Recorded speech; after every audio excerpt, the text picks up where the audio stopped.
come down. Bangers and mash, bangers and mash. I ain't a kidding you, them two keep monkeying about, they do for Bangers and mash, bangers and mash. all they want to do is have some fun. They've never been to do no harm, but you can guarantee they'll upset the apple cart, no accidentally. Mash and bangers, clangers come about quite frequently.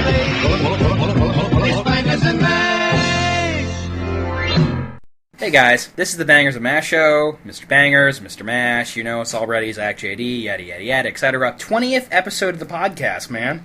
Can we even count that high? Once again, we are doing a Nerd Vomit episode, which in today's case is rather literal because I'm ill. If I seem less than my usual peppy, upbeat self, that's why. I apologize. We're coming together for a specific reason today, aren't we, Mr. Mash? Yes, we are. Going to the midnight release of Man of Steel tonight. Yes. We are recording this on the 13th of June, and tonight is the midnight premiere of Man of Steel. And as we did with Iron Man 3, we are recording both a pre-screening thoughts and a post-mortem thought after we see the film tonight. That's the main purpose of this podcast, but because of the loose format we're going with today, we're just going to talk about, a couple of things, but nothing really specific. And Loony Tunes are awesome.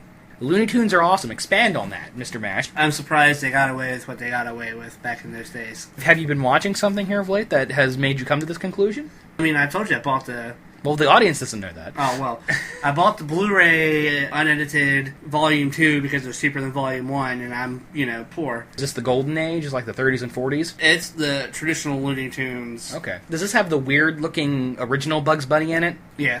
Oh, okay. I remember seeing a couple of shorts as a kid and always wondering why Bugs Bunny... But actually, I learned that it's a different character. It's not, in fact, Bugs Bunny. It's a different character. The inspiration for Bugs Bunny. But he was very soft and round-looking. And he laughed like, Very much a Woody Woodpecker-type character, Yeah. which is very different than the lanky, more sarcastic Bugs we're used to. Yeah, which I like better. Well, yeah. What's some of the stuff they got away with? There's the Gremlins from Kremlin cartoon. You're telling me about the Hitler cartoon. It was the 999 meme before the 999 meme. This was World War II propaganda, so they were making Hitler look foolish. But basically, he loses all faith in his military, and he decides he's going to fly a bomber over to Stalingrad. The Gremlins from Kremlin get on there, and it's just one racial slur after another. I guess it's a different time. Different time period, different values. And you have to remember, these cartoons weren't made for kids. Yeah. They were for a general audience, so there were jokes of all stripes. I like them. They're funny. I like them better than the Disney cartoons, which you and I have discussed before. Neither of us are real big fans of the Golden Age Disney stuff. The Golden Age Disney stuff is pretty weak. I think it was on the Who Framed Roger Rabbit special features. Somebody said that Disney always had the best animation, Warner Brothers had the best characters, and Tex Avery were the funniest. I'm not really all that familiar with Tex Avery beyond... Yeah, you are. I saw a lot of that on Cartoon Network back in the day when I was a kid. I don't really remember. I remember the Red Hot Riding Hood, and that's pretty much it. Droopy is Tex Avery. Yeah, that's true. Tex Avery does the Big Bad Wolf. I know what Tex Avery is.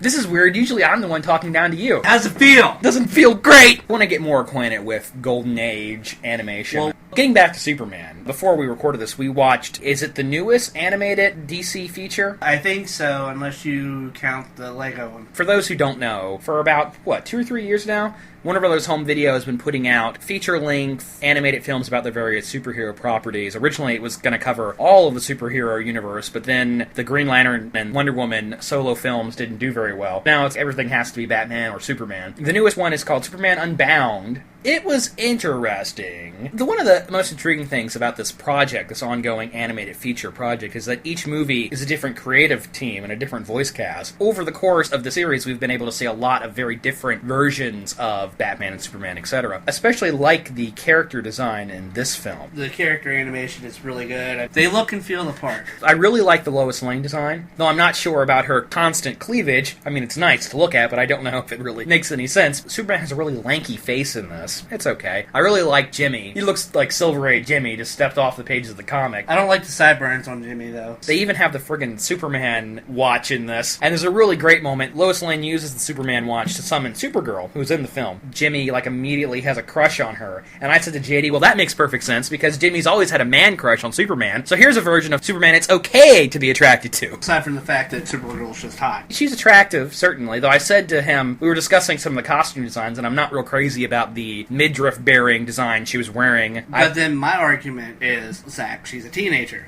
And teenagers do that. Yeah, they do dress provocatively sometimes, but I don't know. I don't think Clark Kent would let his cousin dress like that. Well, I mean, you saw he didn't have much control over her. But the movie itself, I don't know why it's called Superman Unbound. They should have just called it Superman versus Brainiac, because that's what it is. It's interesting. You've got some good action in the film.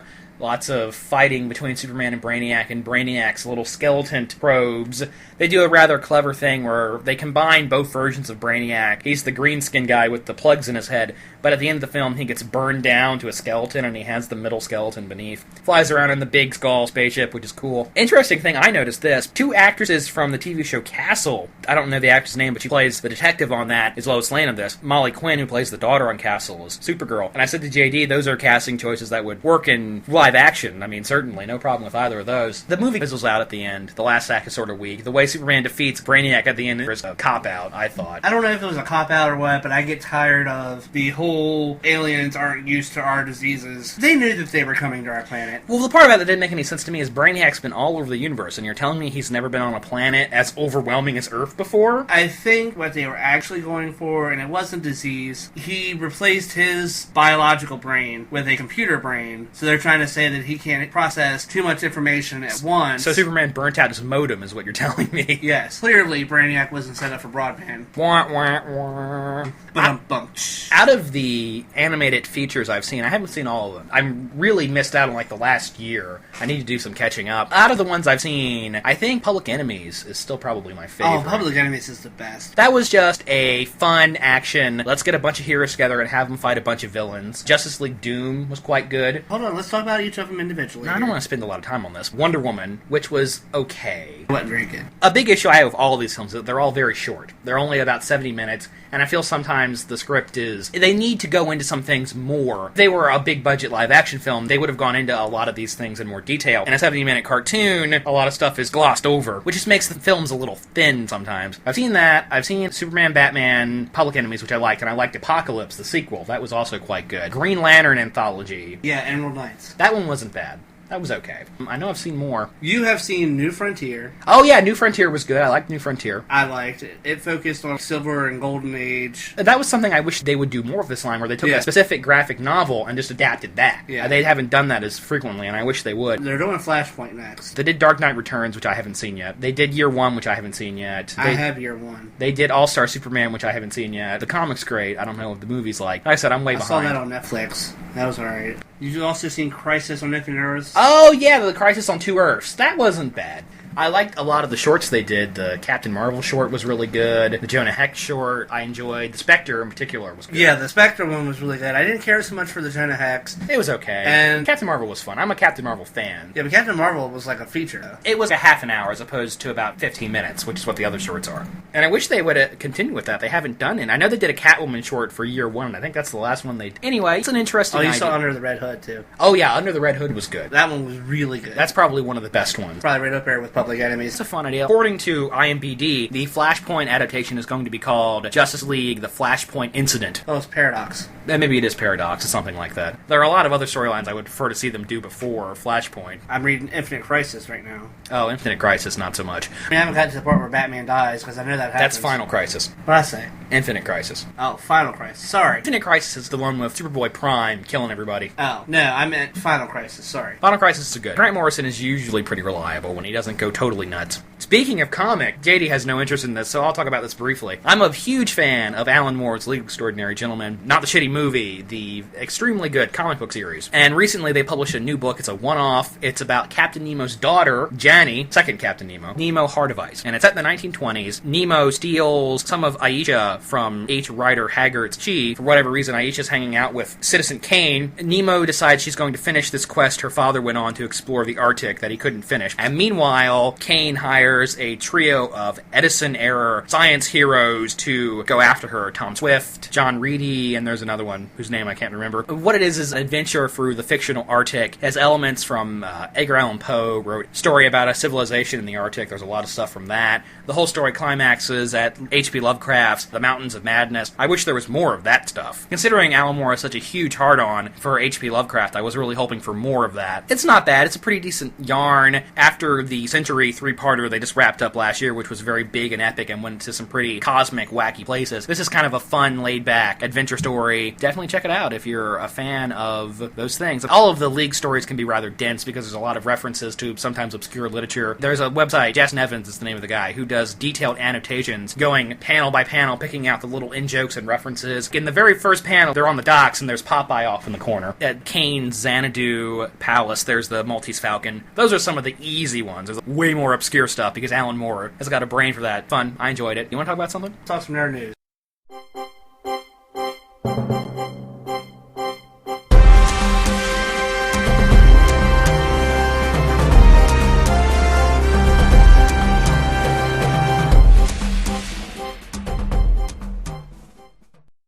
Alright, let's talk some nerd news. In the horror sphere, that's currently the news concerning Friday the 13th. Gee, what would that news be, Zack? Well, I'm assuming anybody listening to this knows it already. Warner Brothers, in order to get Paramount to co-finance Christopher Nolan's new sci-fi epic Interstellar, has traded the rights to Friday the 13th and South Park back to Paramount for 5 years. As soon as this happened, everybody in the horror community immediately lost their shit and said, well, they're making a new Friday the 13th movie. I mean, they have to be, right? I was telling JD earlier, if this was back in the 80s, they would crank out 4 or 5 movies in that time. They could still probably crank out 2 if they worked hard. If they got to work on it immediately. They started on it immediately. They could get one out by next year. Mid-next year. Yeah. I think they could pull off at least 3. Anyway, the point is, apparently, yes, they are starting work on it, because why wouldn't they? They're still working with Platinum Dunes. Now, not because I didn't like the Platinum Dunes remake. If you listen to our Friday the 13th episode, you know I enjoyed that film quite a bit. However, my issue is Platinum Dunes is so slow to develop anything. On that same episode, I think I ranted about how much it pisses me off, how Platinum Dunes has bought up the rights to these classic series that are famous for having a lot of sequels, and then not producing sequels to them. The Friday the 13th remake was successful. Why hasn't there been a sequel already? Why hasn't there been 2 already? What the hell's wrong with these people? They probably should be on their 3rd one by now. Really, honestly. And if it gets made, this will be the 13th film, which is kind of a big deal. They have to do something huge for that. I know everybody in the world, every Friday the 13th fan wants Jason in the snow. Because they want to see Jason kill people, and they want to see the blood splatter over the white snow. They want to see him wake up under the lake and have to chip his way through the ice. They want to see these things. Now, that probably not happen because shooting in snow is expensive, and these movies have to be made cheap, cheap, cheap. I mean, what would you want to see for Friday the 13th, Part 13? I want to see something I haven't seen before.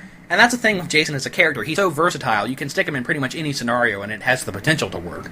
We could do Jason in the Snow. We could do Jason versus the Superhero. Where's that movie? I don't know about that, though I had an idea. Hey. We've had Jason in space. Jason in hell. Jason in New York. Jason fight a telekinetic. Yeah, Jason versus Carrie. Why can't we have a Jason versus a superhero? I know a lot of people might hate this idea, but why not put Jason back in an urban setting, but keep it in New Jersey? Jason takes Newark? I don't know. I had an idea. A group of criminals escape. They end up in the forest, so it's Jason versus people just potentially evil as him. Why not Jason in a prison? Well, I don't know about in the prison. I feel like Jason versus other criminals could be a fun evil versus evil story. We're all rooting for Jason anyway, so why not make him the de facto hero as it is? Kind of the anti-hero. I like that idea, actually. Yeah. Well, who knows what'll happen? I think we're probably going to get one, though. I mean, they have to. Ooh. You ready for this? Okay, lay it on me. Jason versus Godzilla. That would be a short fight. It'd make more sense Jason versus Cloverfield. Hey! At one point they were talking about doing a found footage Friday movie. The found footage thing is kind of on the way out at the moment, thank God. The thing with found footage is it can work, but it can also ruin the concept, too. I have this problem. I think a lot of people have this problem. When you're yelling at the TV screen, put the camera down, that's when you have a problem. That's the big nerd news. Also, they're releasing a Blu-ray box out of the Friday the 13th movies, but nothing in the set makes me want to run out and grab it. Oh, JD's like, what? When did this happen? This is the first I've heard this. They've got cover art and everything. I mean... Well, I guess I'll be dumping $100 into something I can't afford. Do you own all those movies? I don't own any of them. You don't own the Friday the 13th films? No. Holding out for a Blu-ray set. And okay. Look. Lo and behold. There it is. Some Marvel news. Been a lot of crazy casting news for Guardian of the Galaxy. John C. Reilly's in the movie. Glenn Close is in the movie. Benicio del Toro's in the movie. They're announcing everybody except for the fucking raccoon, which is all anybody wants to hear. Who's playing the raccoon? Who's playing Groot? That's all I care about. Australian Hugh Jackman. You've said that all along. They can't do just Hugh Jackman because he does Wolverine, but you can have him do his Australian accent for Rocket Raccoon. I think that would work so well. At one point, that Marvel wanted Jason Statham as the voice of Rocket Raccoon. And again, that's another one that would work out really well. I'm a fucking raccoon. and I'm gonna beat your ass. Why wouldn't that work? Oh, it would work. It would totally work. Benicio del Toro is playing a villain. Lee Pace is playing a villain. Karen Gillan is playing a villain. How many fucking villains is this movie gonna have? I'm thinking there's going to be 5 villains. Like a whole team? It's going to be team versus team, like they did with X-Men. Well, obviously this is leading up to Thanos in Avengers 2. I'm thinking what it is Thanos is going to be the head honcho. The man behind the man. The leading rumor, supposedly Lee Pace is playing Ronan the Accuser. Supposedly Karen Gillan is playing Angela, originally from the Spawn comics, which is this long, crazy, convoluted story how that character got from... Was she an angel, though, in that? She was an angel, but Marvel is incorporating her into their cosmic universe. So she's still an angel? I mean, I don't know if she's an angel or an alien. I don't keep up. She might be an Asgardian for all I know. Supposedly Benicio del Toro is playing the Collector, who is Thanos' #1 henchman, right? No, the Collector is an entity. The reason he's called the Collector is because he's kind of like a Brainiac type character. Okay, like collecting planets and stuff. Nova supposedly is in the movie, and Marvel's hoping to spin this off into their own Nova franchise. John C. Reilly's character is supposedly the Abenzur of the Nova Police Corps. There's so much rumor and conjecture around this project right now. At this point, it sounds like kind of a mess. They really are going to have to work hard to pull this off. I mean, beyond the fact that it's a movie with a cartoon raccoon and a talking tree in it. They cast a wrestler, so the movie can't be that great. I trust James Gunn, though, because I love Slither and I love Super. I'm very intrigued to see what he can do with a huge budget. This movie's going to be fucking wacky. We knew that from the beginning. A lot of people are saying this is going to be Marvel's first bomb, because the mainstream public is going to look at a movie and say, it's got a fucking raccoon in it, and go see whatever Will Smith movie is playing that week instead. I think it's going to do exactly what they need it to do, and that's going to be introduced the audience into the cosmic universe so that they can put Thanos in Avengers 2. Marvel is really smart about this stuff. Captain America did not do huge numbers, but it was still successful. And a lot of people are saying that because of their fall and spring release dates, Thor 2 and Captain America 2 aren't going to do huge numbers, but Marvel's smart. They make these movies tightly as they can. I think they're going to sell Guardians of the Galaxy as Avengers 2 Part 1, and that's going to get people in the seats. The thing with Marvel is their marketing is really good. They've got the Disney money behind their marketing machine.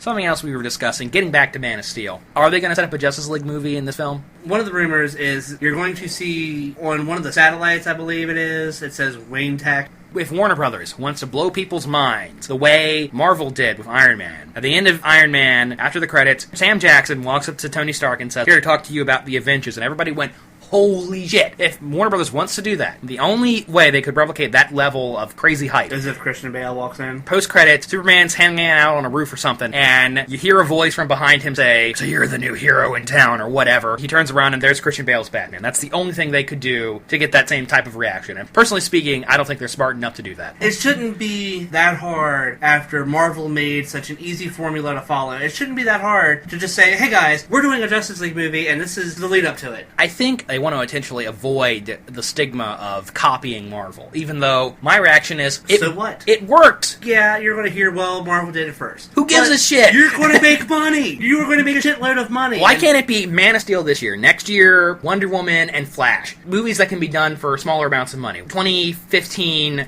Man of Steel 2, Man of Tomorrow, whatever you want to call it. I'm sticking with Man of Tomorrow, personally. Something else the next year, I don't know, if they want to do Aquaman or build. They could do 1 year of the space-themed movies almost, and do the Martian Manhunter movie. Well, if they want to reboot Green Lantern. And reboot Green Lantern. I don't think we're going to get a Martian Manhunter solo film. In my ideal DC universe, Martian Manhunter's origin will be in the Justice League. It'll be at the end of Man of Tomorrow, where you see Superman goes out into space and meets Martian Manhunter. The actual origin is that Martian Manhunter teleports himself to space station or whatever. Scientists and whatever city Martian Manhunter resides in. I want to bring that up. JD and I were discussing superhero cities. And this is predominantly a DC thing. Marvel usually sets their stories in the quote-unquote real world in New York City, Chicago, etc. DC always makes up their own cities. Usually it's something city. Metropolis is the exception. Gotham City, Coast City, Central City, Star City, Opal City, and Hub City, and Fawcett City. Martian Manhunter's was Apex City, I believe that's what it was. I thought the Martian Manhunter was in Gotham because no. Silver Age, dude. Original Martian Manhunter. Whatever. I know in that one comic that we were talking about... New Frontier? Yeah, New Frontier, he runs into Batman. I believe that's the modern origin, or at least it was before the latest reboot. When Martian Manhunter flew around by spinning his hands in a circle like a helicopter, and would do shit like make ice cream with his mind, and was the most ridiculous character in the DC universe. I wish I could make ice cream with my mind. Like... ugh. Out of context, those sounds would be very disturbing. Yes, they would. I made real ice cream with my mind, people, not... metaphorical ice cream? Not metaphorical ice cream. Not fake, metaphorical, imaginary ice cream. The ice cream is in your soul. Getting back to Man of Steel, the reviews have been pretty mixed so far. A lot of people are saying the film is all flash, no substance. Oh, gee whiz, it's a Zack Snyder film, you mean? His movies are just all visuals, no heart and soul. His movies are soulless, which has been my concern from the beginning. If you go back to our year preview, January, I said the same thing. Zack Snyder's humorless and a robot. He's a humorless robot. Superman is the ultimate humanist. At least that's the interesting angle to me. From all accounts, they're going with the Jesus Messiah angle, which is played out and not all that interesting to me. To me, Superman is the ultimate humanist. He looks up to people. He looks up to humanity. He believes in us as a species. I disagree. Well, whatever, you're wrong. My thing is when he is Clark Kent, he acts weak and timid because he wants to blend in with humanity. Okay. That's his way of looking down on humanity. No. Bullshit. You're wrong. You're wrong. Superman, except for the fact that he's from space and has superpowers, is human. He was raised by humans. Superman was raised as human. He is Clark Kent. Clark Kent isn't an alter ego. Superman's the alter ego. Do I have to punch you on live stream? You're just mad because you're wrong. I'm right, and I'm mad because you just won't see that I'm right. Venture Brothers' new season premiered 2 weeks ago. By the time this goes out, I'm sure the third episode will be out. You're the only one that cares. It's been really good so far. The hour-long premiere was awesome. Dean has become my favorite character. They've turned him into angsty, emo Is that Dean. the blonde? No, that's the other son. That's the other brother. The one that's the clone. Every time he dies. They're all clones. But Dean has found out that he's a clone, and this has caused him to become the angsty, rebelling teenager. They're doing it in a very funny way, because he's very snide and sarcastic. Got to make out with a really hot chick in the opening episode. But because this is the Venture Brothers, he lost his memory immediately afterwards. Some really good stuff. The last episode mutated scientific projects coming together to form a union called ARG! At one point, Hank, they're in the jungle, he gets separated, he lands on a coffee bean farm, he gets high on coffee, and he dresses up as Batman and saves the day by pretending to be the Bat. Makes a costume out of leaves and stuff. He hollows out a giant hermit crab and puts a jetpack in it to make a Batmobile. Makes sense in context, kind of. So far, I'm very pleased with the season, even though it continues my complaint from the last season, which is not enough Brock. Patrick Warburton's a busy guy, I guess. I was kind of disappointed in Season 4, so Season 5's off to an awesome start. I know you don't give a shit about any of that, but I do. I do, JD. Well, I guess statistically speaking, someone has to. You were into cosplay? Real name. And I am into costume business, not costume play. Hey, Zach, when we go to this horror convention, why don't we bloody ourselves up? Absolutely not. And absolutely not is your response. I do not cosplay. I'm too fat to cosplay. Well, let's talk about horror conventions. There's one coming up in September. We're both pretty excited for it. Although it has no horror cast except for one. Being very slow on that at the moment. Monster Mania in Baltimore. We went to Monster Mania last year. We talked about it on the show. This year we're going to talk about it on the show. We're currently trying to figure out a way to maybe possibly get some interviews for the show. Oh, I mean, that's a pipe dream. We might ask. They announced the big guest for Monster Mania 26 way early this year, like in February. I remember calling you and saying, hey, JD, guess what the theme for Monster Mania this year is going to be? And you idly guessed Nightmare on Elm Street. And I said, the 1966 Batman TV series. And his reaction was, what? Adam West is going to be there. What? Burt Ward and Lee Merriweather and Yvonne Craig are going to be there. What? I, for lack of a better term, fangirled out. It's cool. I'm excited. Though I do wish they would add more horror people. I mean, there's two other people there. David Prowse is the guy in the Darth Vader suit. Who is kind of big. They should switch out the Halloween guy on the August show that they're doing with him. So we have the two Halloween guys with the Batman cast. Star Wars guy with Carrie Fisher that's in the August. David Prowse and George Wilbur, who played Michael Myers in part 4 and 6, I think. Don't quote me on that. And on the podcast, they announced they were going to get Danielle Harris, but she hasn't been added to the website yet. They have a show going on in New Jersey in August, and right now they're really focusing on that. And they keep announcing awesome guests for it, and it's making me angry. First, they had announced a bunch of TV people from Being Human, Grimm, True Blood, Walking Dead, who gives a shit. Then they announced Carrie Fisher as a big guest. That's cool. If he was at a con I was going to anyway, I'd get her autograph, but I'm not going to go to a con just to see her. Then they announced George Romero, which made me mad, because George Romero is definitely in my top 10 want-to-meet list. And then they announced Gary Busey, which for me would be really cool. Busey's pretty fascinating. He's a crazy person. It would be intriguing to meet him for certain. And now they've announced Christopher Lloyd, which is like, stop getting good guests! The one I'm not going to be able to go to. Christopher Lloyd, I would really like to meet him. We've talked about him on the show already during the Roger Rabbit episode, so... I mean, he's great. He's old, too. He could be dead soon. JD keeps telling me Adam West better not fucking die in between here and September. The dude is He might be in his 90s. He's definitely in his 80s. He looked like he was in his 40s when he did the Batman show. Yeah, so. but I'm hoping that they're just focusing on the August show right now. As they get a definite lineup for that, they'll start announcing some horror people for September for Baltimore. I'm always hoping for Angela Bettis. I keep pointing out to all the cons that this is the 10th anniversary of May this year. She's probably not that big of a draw, but like a Leanna Quigley would be great. Kane Hodder, maybe a Robert Englund. I'd like to see Anders Hove. Yeah, the Subspecies people. They had to drop out last year. It would be great to have them back this year. Alex Winter, who had to drop out last year. I hope Alex Winter shows up, because I want to ask him, where the fuck is Bill and Ted Part 2? Probably don't use that language around him. He might get upset. I don't care. He might Melvin you and call you a total medieval dickweed. As long as he gives me a Bill and Ted 3, I don't care.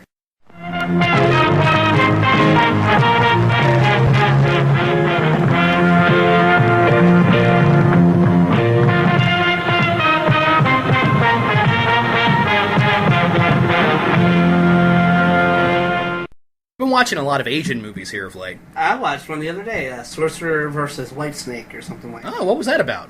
Chinese sci-fi movie. Is it? Oh, sci-fi. Or, well, fantasy. There's a word for the Chinese historical epics, Wu Zhe or something like that. Jet Li is a wizard. Is this an older film or a new film? Newer one. Okay. He has an apprentice, and they fight demons or demon hunters. That sounds fun. And it has these two Asian chicks that turn into giant snakes. Okay. One turns into a white snake, and then one turns into a green snake. The white snake ends up falling in love with this human, but since the white snake is a demon, Jet Li has to make sure that she is never, ever happy. Is it a subtitle film? Yeah. What I could catch between watching the action and trying to read the subtitles. It's a love story that's like a tragedy. With some fantasy elements. And I'm betting there's a lot of martial arts in this. There's a good bit of martial arts because the magic is done through martial arts. Overall, it's a pretty enjoyable film. But what's it called? Sorcerer versus Whitesnake. Sorcerer versus... I'll have to look that up. That sounds fun. But over the past week, I watched The Big Boss, Bruce Lee's first big movie in Hong Kong. I watched it on Netflix, and so the copy was dubbed. The condition was really crappy, just the way these movies were meant to be seen, as if you were in a grindhouse in the 70s watching this film.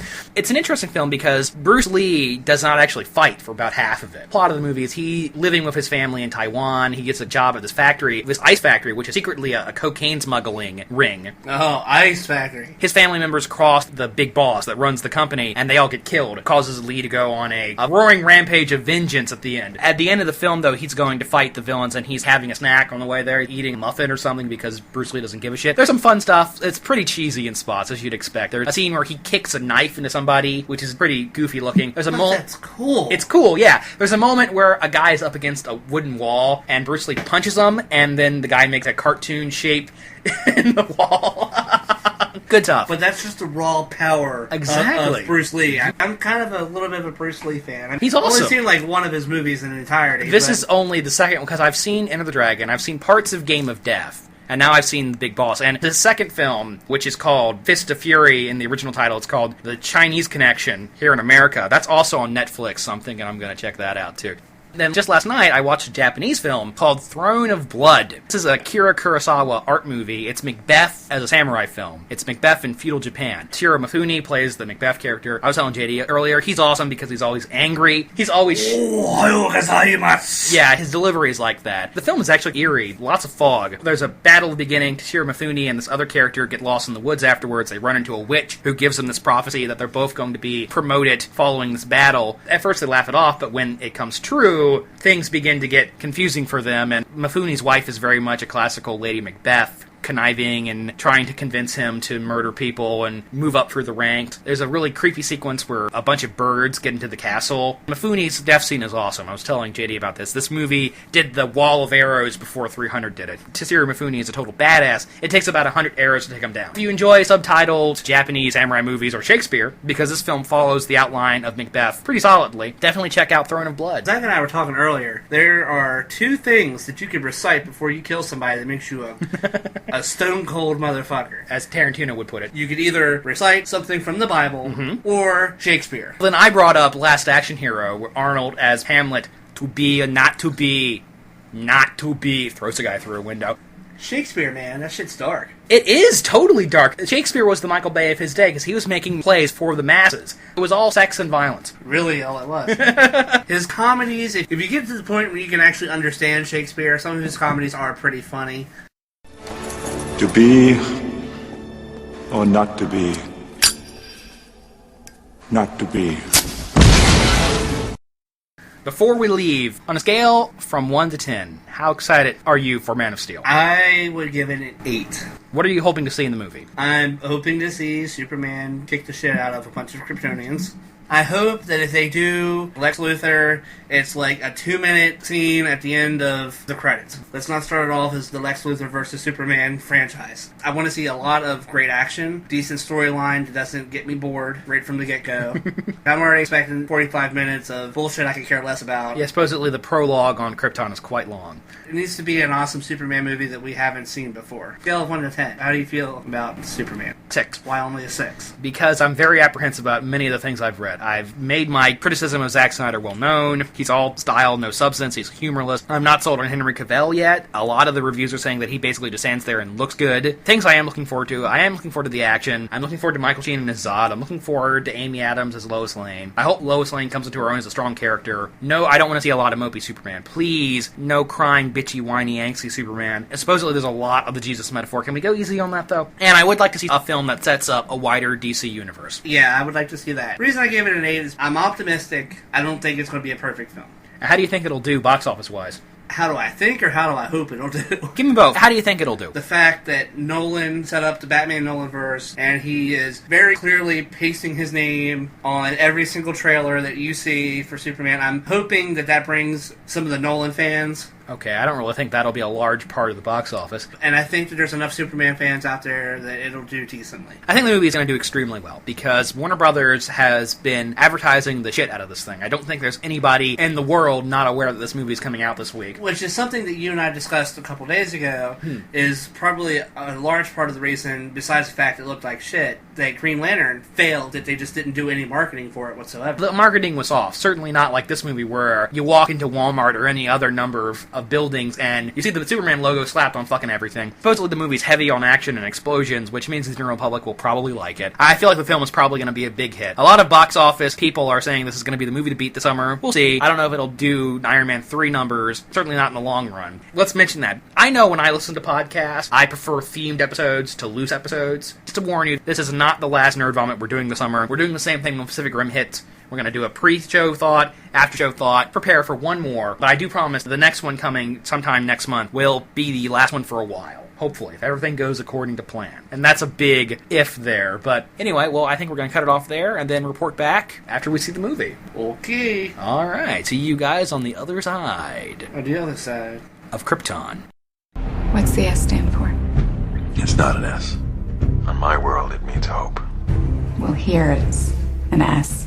How about... Excuse me.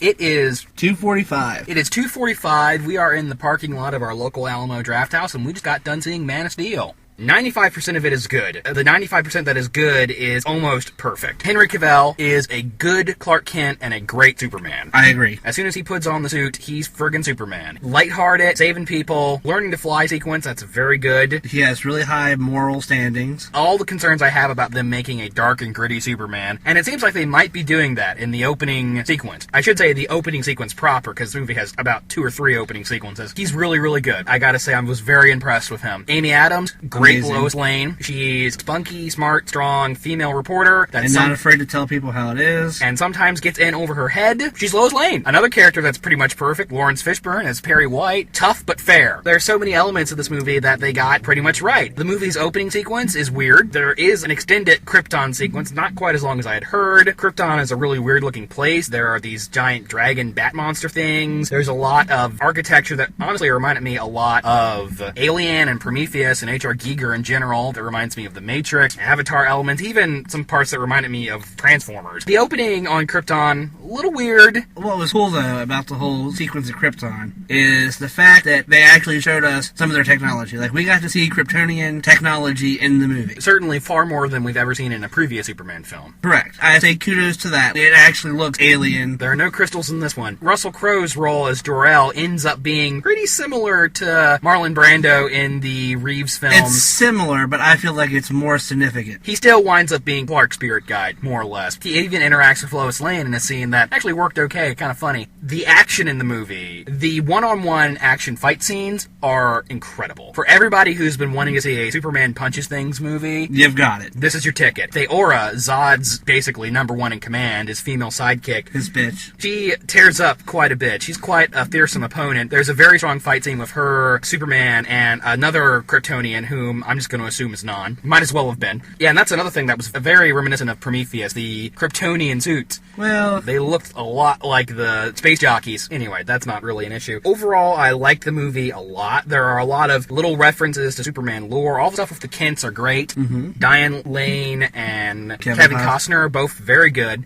I was worried about the Kents, how they were going to handle that. The stuff I'd seen in the trailer made me kind of anxious, but they really do make the Kent Clark's moral center. Yes. Which is essential to the character and to the movie, and they pull that off really well. I think the thing that I can honestly say about David Goyer and Christopher Nolan is I've been overall happy with their characters. They have respect for the source material. So I honestly don't know how much input Nolan had on the film. I think he had some obvious input on the visual aesthetic. This film could very easily coexist with Nolan's Batman movies. Oh, easily. Especially since they reference Wayne Enterprises. Okay, well, let's go ahead and get the references out. Yes, there are several references to wider DC Universe. There's a satellite with what appears to be the word Wayne written on it. It's not too clear to see, but it does appear to be the word Wayne. I saw Wayne. There is a tanker truck with the phrase very clearly written on it, LexCorp. One that surprised me, Carol Ferris of Green Lantern fame, is in the movie. They call her Carrie Ferris, but come on, it's Carol Ferris. And I spotted that one, and he doubted me. I didn't doubt you. You were hoping I was wrong. Dr. Emil is in the film. Jimmy Olsen is in the movie, but as previously reported, it's Jenny Olsen. Lombard is in the film. Pete Ross and Lana Lang are in the movie. My main issue with the movie, as I said, it gets most of everything correct, but my big problem with the movie is Zack Snyder's direction. There's a lot of shaky cam. There's a lot of that fake handheld zoom-in bullshit that I hate, and which would go away in action movies. There are a couple of scenes in the film where I didn't know what the hell was going on, where the camera is literally seizing around. But then again, I gotta give Zack Snyder some kudos. I don't think anybody else could have pulled off the hand-to-hand combat scenes with as much panache. At the end of the movie, where Superman's getting knocked through buildings and the camera's spinning around, I just don't know if anybody else could have done that. Gotta give Zack Snyder some kudos, not many. Give credit where credit's due. Another issue I have with the film, the end of the second act is kind of weak. There's a moment where Metropolis is in danger and Superman is somewhere else, fighting some other threat. Meanwhile, the military is handling the threat in Metropolis, and honestly, I feel like it should have been switched. Superman should be in Metropolis saving the day. But Superman was the only one that could make it to the Indian Ocean. That's true. Which is on the other side of the world. I probably would have done that differently if I was writing it. Well, the way that Metropolis is put in peril is very reminiscent of any number of other science fiction blockbusters we've seen recently. That felt kind of stale. And the pacing lags. Zack Snyder is pacing not great. Pacing in 300 and Sucker Punch and certainly the Guardians of Gahoo, the fucking Owl movie, all pretty bad. And overall, pacing good in this, but in the last act, kind of awkward. I joked to JD beforehand, is he going to fight a giant spider? He does not fight a giant spider. He does fight a octopus thing. There is a polar bear. For the polar bear fans out there is, in fact, a polar bear. The Fortress of Solitude is handled in an interesting way. Although I'm not sure if I like it. Very different. Not offended by it. It's going to take people to get used to it being a spaceship that can move. It's very different. There is the iconic image of Superman scooping Lois up out of the air in the movie. The Lois-Superman relationship is extremely well. Instant sparks fly. Yeah, great chemistry between the two of them. Very good. My only complaint about Amy Adams, awful scream. She can't scream at all. My only complaint about Amy Adams. Otherwise, my thing is Lois is so tough. If something is bad enough to make her scream... My third major issue, none of these ruin the movie for me. These aren't the Mandarin and Iron Man 3. These aren't game wreckers. Disappointed in Michael Shannon as Zod. It's not 100% his fault. He honestly seems a little bored when he's really tearing it up and being crazy supervillain. That stuff is good. He has to deliver a lot of expositionary dialogue. I mean, a lot of it. I would say about 75% of Zod's dialogue is exposition. That's a problem. Zod wants to preserve Kryptonian culture and is willing to destroy Earth to do it. That's his modus operandi. Overall, the screenplay is pretty well done. I feel like any of the pacing problems in the movie could have been fixed in the editing room with a tighter editor and a tighter director. Overall, really like Man of Steel. Very pleased with it. This could definitely be not only a good foundation for a Superman franchise, but I could see see Justice League working as long as it's not directed by Zack Snyder. Things the movie has going for it, really solid cast for the most part, great action. There's a lot of weird product placement, though. IHOP and Sears. There's a fight scene in an IHOP, not something I'd ever imagine in a Superman movie. The Sears logo is prominently displayed a few times. That was kind of weird. Product placement in blockbusters, it's a part of the modern world. Took me out of the film a bit. I don't think it's weird. They were fighting in Smallville. Yeah, the American small town. There's more Smallville in this movie than Metropolis. You don't expect to go to Metropolis and see an IHOP. I guess not. It didn't have to be an IHOP. It could have been a made-up brand. It's a little distracting is all. Not a big deal. It's no more blatant than somebody drinking a can of Coke.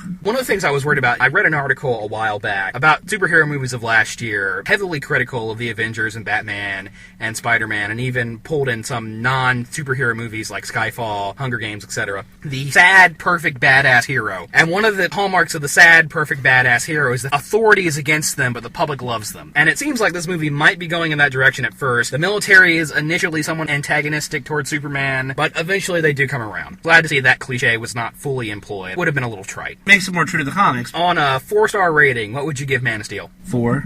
Right now I'm leaning towards 3.5. Second watch, no, I'm probably going to stick with 3.5 just because of Zack Snyder's direction. Okay, but what about a 5-star? I don't use a 5-star rating. Oh, because why? Because everybody else uses a 5-star rating? No, most people use a 4-star rating. I'm sure this will be irrelevant by the time this goes up, but no, after the credit scene, don't bother sticking around. Hans Zimmer score is okay. I'd say it's better than his Batman scores, but not, anything worth writing home about. Local Draft House did a fun thing where they actually handed out Superman comic books to the audience members before the show. Anyway, I think we're going to reel it in now. This is Mr. Bangers, a.k.a. Zach. This is Mr. Mash, a.k.a. JD. Signing off. We're going to go home and go to bed. Yep. Up, and away! Haven't felt this good since Krypton knows when. Don't you do that again. Good night, sweet dreams. So sorry to mess up your plans, but now you know. Splat! Pow! Don't fool around. Wham! Zow! We're soon.